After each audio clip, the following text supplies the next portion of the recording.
Yo, what is up YouTube? I'm here with another catch-up monster, and today we are going to be going over the tier list, the updated tier list for catch-up monster.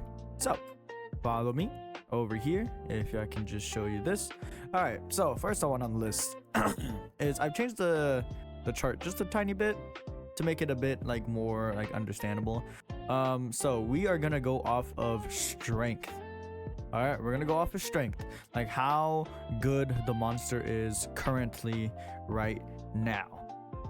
All right, so not at its peak, at it like when it was good, like how good it is right now. So Flarag Blaze, obviously, if you don't know who that is, let me go ahead and show you. I lied, he's in my treasure chest. But if you don't know who that is, he was the first, I believe he was the first secret to come out. Let me go ahead and grab him. Flarag Blaze, here he is. So let me just go ahead and just grab these guys out of here. Okay, Flarag Blaze. So this guy, unfortunately, he's not that strong, but he used to be pretty strong. His moves, 3 moves and everything else. Unfortunately, he's just not that good anymore, so I'm gonna have to put him at C tier. Now, Fire Dragon Cannonolini, if you don't know who that is, it's this guy. Now I'm gonna put him at the top of passives because I mean the passive to just fly, he's the fastest mount in the game. You can't really beat that, I mean, honestly. Glazodon Froz, I'm going to put above Flarag Blaze because Glazodon Froz just has amazing stun. Like, it was the first to introduce the best stun in the game, which is his little frost beam right here, which is also something that the Frostworm now has. That's why Frostworm is just essentially a better Glazodon Frost.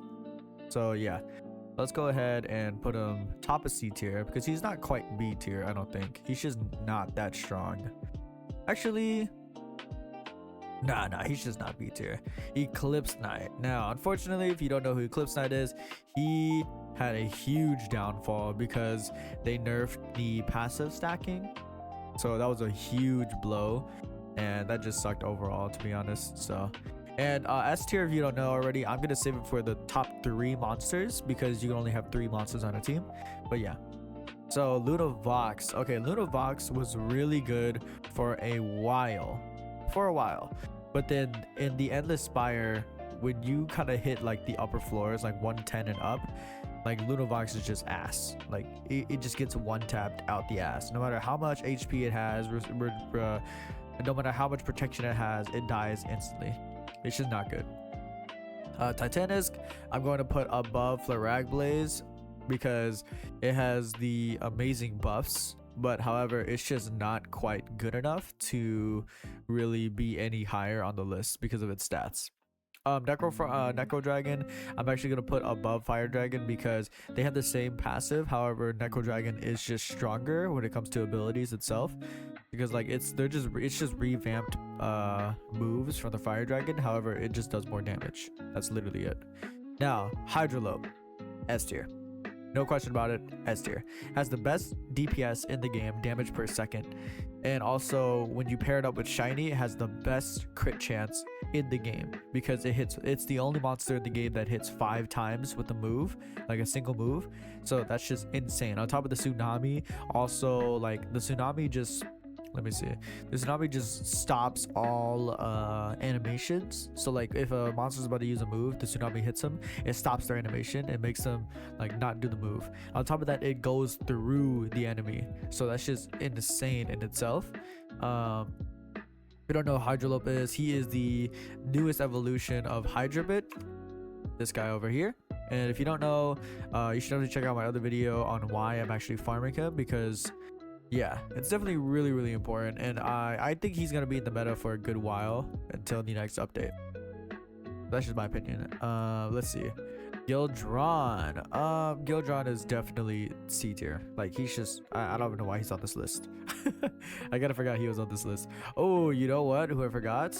That's why he's on the list, because I forgot to add Solron. There we go. All right, so Solron, S tier. I mean, do I really need to say anything? It's Solron. He has the best AoE damage in the game. He also has insane HP, and on top of that, if you pair it up with shiny, he could be doing insane damage. Now, sorry if I sound a little nasally. It's just a lot of allergies, so I do apologize. Let's see. So yeah, Soul Rod, insane damage, and just overall really good. Let's see. Okay, yeah. So S tier for me. You can put him wherever you want to. I think personally he's S tier. Volcator will be our first B tier. Ooh, will he be? Is he A tier? Nah, I don't think he's A tier. Yeah, I'll put a B tier. Yeah, B tier Volcator. If you don't know who Volcator is, he is one of the first Rift bosses that was like really like looked for and sought out for. He has the electric beam, which is essentially the frost breath, same thing. And he's just honestly really good because of his endless spire passive, the 50% damage buff. Unfortunately does not stack with Cyber, but I mean still really good. He was the first to introduce the Spire Dominance passive, so yeah, still really good. So overall, I put him on B tier. Dustwing, I think in terms of ability and damage, ooh, wait, is he above Glazodon? Let me see. Dustwing, B tier, sure. Let me see. Now obviously this doesn't really track that well because of EM, but I just want to see. Oh, I think I have a Dustwing. Yeah, level 60 Dustwing, and then compared to my Glazodon, ooh, okay, yeah, Dustwing is a lot stronger. Yeah, so I'm gonna put Dustwing top of C tier. It's not quite B tier, but Dustwing is it used to be super meta because it was the only monster in the game that gives shield, but Eclipse Knight really quickly replaced Dustwing. Mechavolt, okay. Mechavolt I will actually put, ooh, in terms of damage and ability, yeah, I'm gonna put Mechavolt at A tier for sure, because the ability and damage on it is just insane, and the AoE stun is just ginormous. Warhorn, okay, if you don't know Warhorn, he is the monster that gives coins. So I'm gonna put him above Fire Dragon, but I don't think he's above Necro because of the passive flight and everything. But then obviously Fire Dragon is just not that good because Warhorn is still really good overall as a damaging unit, but his passive for coins is also really good. So I think he's above Fire Dragon. Undine, unfortunately C tier. Is he stronger than Dustwing? I believe so. Undine, he is much stronger. Yeah, he is much stronger. I know he has the +3, but like even without that, he's way stronger. Yeah, so yeah, definitely C tier. I personally would put him B tier, which I'm gonna do actually. That's just me personally. Tide Vex. Ooh, okay. Tide Vex, just damage wise, is A tier. You can't ignore the stats. The stats say it all. Like, he is just a really strong unit, and you can't really ignore the fact that he is a really strong unit. Like Tide Vex, yeah. Like, he almost has 1 billion HP. I mean, I know he has a +3, but like still, he's still a really strong unit overall. So yeah, like his stats are they used to be one of the highest stats of the game for a while. Now on to Thunderjet. Thunderjet, I'm actually going to place, I think he has higher stats than Volgator. Let me see. Thunderjet at S rank, 16.3. okay, let me see. Versus Volgator, yeah, Thunderjet has way higher stats. Yeah, so I'm gonna actually put Thunderjet above Volgator. Is he have better stats than Mechavolt? He does. Holy shit. Wait, hold on. If that's the case, then I'm actually gonna put him above Mechavolt. I'm actually gonna bring Mechavolt down. Because Tide Vex has way better. Ooh, kind of way better. Ooh, you know what? They're kind of tied. I'm actually gonna bring Mechavolt back up here, but he's gonna be bottom A, I think. Okay, now for Cyber. You don't know who Cyber is. He's essentially the Mewtwo, pretty much. He's he's goated. He's amazing, especially after the reworks. If you haven't seen my video on it, the reworks that he had done, 95% damage reduction, 95% damage reduction.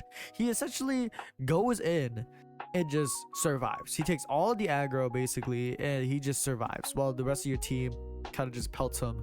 And on top of that, he has the passive that gives you 50% damage increase. That's insane. So if honestly, if I put him in passive, he would be at the top. And here, he's also going to be at the top. Baglow. If you don't know who Baglow is, he is a really good passive monster. He's the only one. He's one of the only monsters that gives luck in the game. I'm not gonna put him above him. On top of that, Thunderjet could also actually just be moved to passives, because overall he's just a really good monster. And on top of that, he's the only monster that gives 10% luck. This one only gives 5%. However, Thunderjet actually gives 10% luck. So that's really, really good in itself. Like, to each their own, really. I'm going to actually move Cyber above Solron simply because of the new reworks, but overall I seriously think Hydrolope is the strongest monster in the game, just simply due to its DPS and like its high damage. Like that's insane. Like one of my friends actually has Bloodlit and Shiny on their Hydrolope, which is insane. So they have like a 55% crit chance, and on top of that, they have a chance to do 3 times their damage. So yeah, they're actually freaking insane for that. But yeah, other than that, guys, I think that will be all for my tier list. Like, I'm gonna have you guys take a look at it right here. Other than that, I will see you guys in the next video. Later.